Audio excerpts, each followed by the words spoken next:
So good morning guys, welcome back. तो guys मैंने community section में एक पोल डाला था कि आप में से कितने लोगों को वीडियो देखना है एक्चुअल वीज़ा फाइलिंग और बायोमेट्रिक्स की कॉस्ट के ऊपर। तो आप में से ज़्यादातर लोगों ने बोला था yes, so here I am with that video.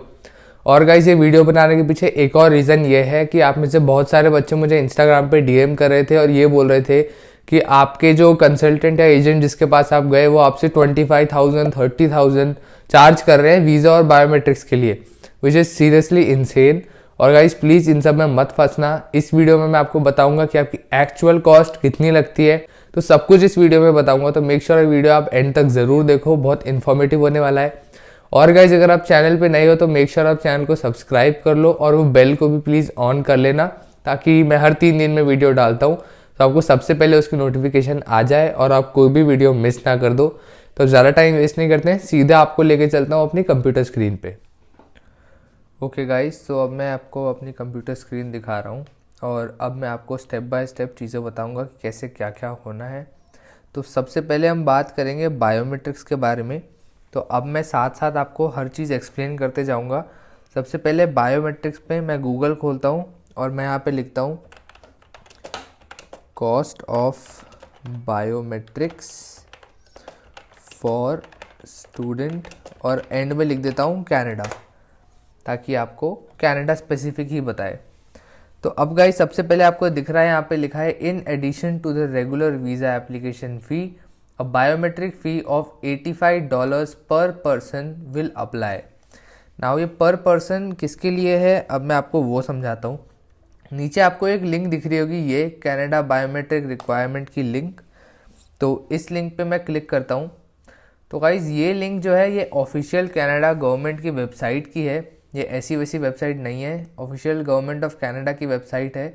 इस पे आपको सब कुछ बताएगा और इसी पे नीचे आप जैसे ही आओगे इसमें आपको दिखाता है कि in addition to the regular visa application fee a biometric fee of $85 per person will apply. Now ये सब उन स्टूडेंट्स के लिए है, लेकिन जो भी फैमिलीज़ आ रही हैं, तो however families applying together for a visitor visa will require to pay a maximum biometric fee up to $170।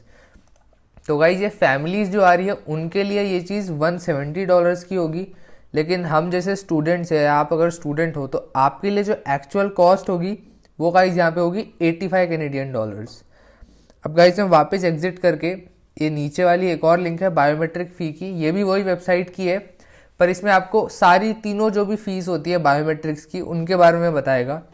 तो यहाँ पे जैसे आपको दिख रहा है $85 फॉर इंडिविजुअल, यानी कि अगर आप स्टूडेंट हो तो आपकी $85, फैमिली के लिए 170 और ग्रुप्स के लिए $255 परफॉर्मिंग आर्टिस्ट वगैरह के लिए।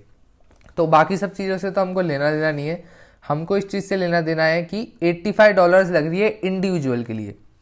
तो भाई यहाँ पे फाइनल वर्डिक्ट बायोमेट्रिक फ़ीस का ये है कि अगर आप स्टूडेंट हो, आपको कोई भी कंसल्टेंट $85 से ज़्यादा चार्ज नहीं कर सकता है आपके बायोमेट्रिक्स के लिए। ना $85 से कम होगा, ना $85 से ज़्यादा होगा, एग्जैक्ट $85 ही होता है ना। आपको बायोमेट्रिक्स की फ़ी कब और कहाँ पे करनी होती है ये मैं आपको थोड़े टाइम में बताऊँगा। बट अब हम चलते हैं हमारी सेकेंड चीज़ की तरफ, जो है वीज़ा फाइलिंग की। तो फिर से मैं गूगल पे आ जाता हूँ और अब मैं यहाँ पे लिखता हूँ cost of visa filing for student और एंड में लिख देता हूँ कनाडा।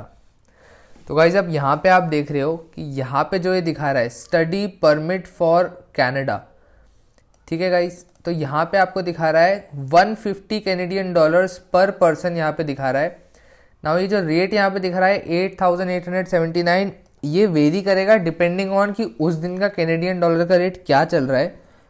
लेकिन अब आप जैसे ही नीचे आप आओगे गवर्नमेंट ऑफ कनाडा की वेबसाइट में आपको खोल के बताता हूँ।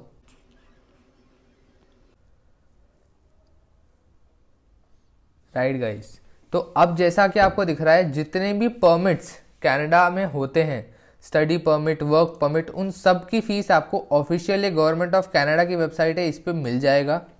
तो यहाँ पे आप देख सकते हो स्टडी परमिट, जो हम जैसे बच्चे हैं इंक्लूडिंग एक्सटेंशंस, उसकी कॉस्ट यहाँ पे लिखी है $150। वर्क परमिट के लिए है 155 और दूसरे जो भी चीज़ें विजिटर वीज़ा उन सब का यहाँ पे अलग अलग रेट उन्होंने दे रखे हैं। मेजर चीज़ यहाँ पे देखने की है वो है 150 Canadian dollars for study permit. अगर आप बच्चे हो तो आपका वीज़ा जो लगता है वो स्टडी परमिट पे लगता है, तो इसलिए आपकी यहाँ पे जो कॉस्ट है वीज़ा फाइलिंग की वो निकल के आती है 150 कैनेडियन डॉलर्स। ठीक है गाइज, तो अब इस पे फाइनल वर्डिक्ट ये होता है कि गाइज जो आपकी वीज़ा फाइलिंग की कॉस्ट है वो होती है 150 कैनेडियन डॉलर्स, और आपकी जो बायोमेट्रिक्स की फ़ी होती है गाइज वो होती है $85। नाउ गाइज अब वो क्वेश्चन आता है कि आपको ये अपने वीज़ा फाइलिंग और बायोमेट्रिक्स की कॉस्ट जो है वो पे कहाँ करनी होती है। तो गाइज इसका आंसर ये है कि जब आप अपना वीज़ा फाइल करते हो IRCC की ऑफिशियल वेबसाइट पे, जब आप अपने सारे डॉक्यूमेंट्स अपलोड कर देते हो तो लास्ट स्टेज होता है पेमेंट का स्टेज, और आपको अपनी वीज़ा फाइलिंग की फीस होती है $150 और आपकी जो बायोमेट्रिक्स की होती है $85, जो कुल मिला के हो जाते हैं $235। ये आपको साथ में ही पे करने होते हैं चेकआउट पे।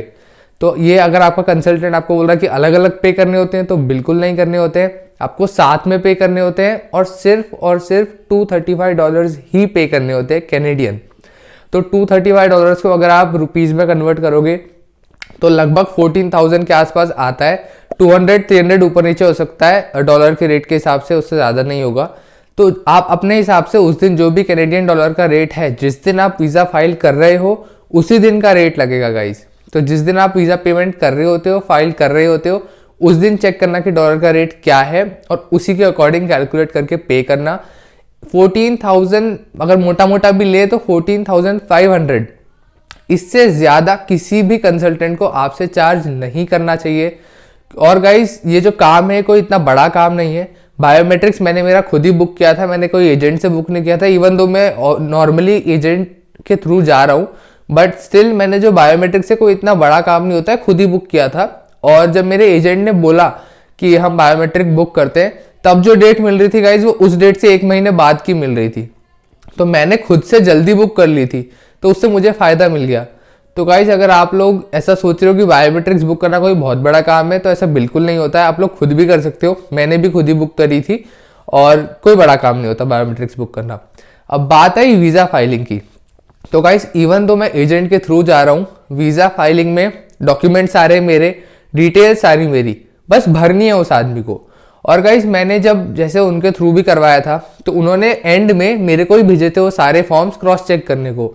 4 मेजर फॉर्म्स होते हैं वीज़ा फाइलिंग के, तो 4 फॉर्म्स में आपकी डिटेल्स है, एंड में आपको ही चेक करना है और सारी डिटेल्स आप भर सकते हो खुद से, ऐसा नहीं है कि आप नहीं भर सकते हो। जो भी डिटेल्स गई है वो एंड में मैंने ही चेक करी है। तो आप किसी को भी अपने 4 फॉर्म्स भरने के और बायोमेट्रिक्स की जो ऐसी चीज़ है जो कि आप खुद भी बुक कर सकते हो, उसके लिए आपको 25,000 30,000 देने की क्या ज़रूरत है। ये सीरियसली वेस्ट ऑफ मनी है।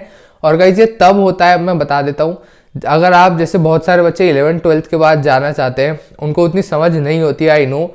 जो बैचलर्स कर चुके होते हैं 4 साल का, उनको थोड़ा रॉ एक्सपीरियंस होता है कॉलेज लाइफ का, तो वो थोड़े स्मार्ट होते हैं बच्चे थोड़े थोड़े। बट जो 11th-12th वाले बच्चे होते हैं, खासकर जिन्होंने मुझे DM किए इसके रिगार्डिंग, वो लोग गलती कहाँ करते हैं मैं ये बताता हूँ और क्यों वो इन सब में फंसते हैं। आपको अपने जो एजेंट है उसके पास ये बोल के नहीं जाना है कि भाई मुझे कनाडा जाना है और मुझे आप जो कॉलेज बताओगे मैं उस कॉलेज में चले जाऊंगा और आप ही मेरा सारा प्रोसेस कर दो। जब आप इस मेंटालिटी के साथ किसी भी एजेंट के पास जाओगे तो वो तो समझेगा ही ना कि आपको कुछ A to Z कुछ आता नहीं है, मैं तो इसको कैसे भी घुमा सकता हूँ। तो गाइस सबसे पहली चीज़ जो गलत बच्चे करते हैं वो यही करते हैं कि उनका जो मेन चीज़ है कंसल्टेंट के पास किस तरह से जाना चाहिए उनको यही नहीं पता है। उनको कोर्स ही नहीं पता होता है, उनको कॉलेज ही नहीं पता होता है, जबकि गाइस सब कुछ गूगल पे अवेलेबल होता है। तो आप प्लीज़ इन सब चीज़ों में मत फंसो। 235 कैनेडियन डॉलर्स ही लगते हैं आपके वीज़ा फाइलिंग और बायोमेट्रिक्स में, और दोनों साथ में ही पे होते हैं। तो आपको अगर कंसल्टेंट बोल रहा है कि मैं आपके एक्स्ट्रा पैसे लूंगा, तो आप उससे पूछो कि भाई एक्स्ट्रा पैसे किस चीज़ के। गूगल पे तो इतना रेट दिखा रहा है, इतना ही लेना चाहिए, तो तुम मेरे से ज़्यादा क्यों ले रहे हो। इट इज़ गाइस पूछना बहुत ज़्यादा ज़रूरी है। मुझे बहुत गंदा लगता है जबकि जैसे इंटरनेट जैसी चीज़ जो आज के टाइम में फ्री है, आप लोग गूगल करके सब कुछ चेक कर सकते हो। आप यूनिवर्सिटी खोल के, कॉलेज खोल के कोर्सेज चेक कर सकते हो, किस कोर्स की क्या एलिजिबिलिटी है वो भी चेक कर सकते हो। तो आपको किसी कंसल्टेंट के पास जाने की क्या ज़रूरत है। आप कंसल्टेंट के पास जब जाओ तो ऐसे जाओ कि मुझे ये कोर्स में एडमिशन चाहिए, तुम मुझे कॉलेजेस बताओ कौन से ला सकते हो। इस मेंटालिटी के साथ जाओ। ऐसे मत जाओ कि भाई मुझे कनाडा जाना है, कोई भी कॉलेज तुम बताओ, बेस्ट कोर्स तुम बताओ, तुम्हें एक्सपीरियंस है, ऐसे मत जाओ। ऐसे जाओगे तो तुम हमेशा फंसोगे। तो गाइज बस यही था आज का वीडियो। अगर आपको इन्फॉर्मेटिव लगा हो तो लाइक करना, चैनल को भी सब्सक्राइब करना। इस वीडियो से रिलेटेड कोई भी डाउट है तो नीचे कमेंट करना, और जनरल कोई भी डाउट है तो आप मुझे कभी भी इंस्टाग्राम पे डीएम कर सकते हो, मैं सबके रिप्लाई देता हूँ।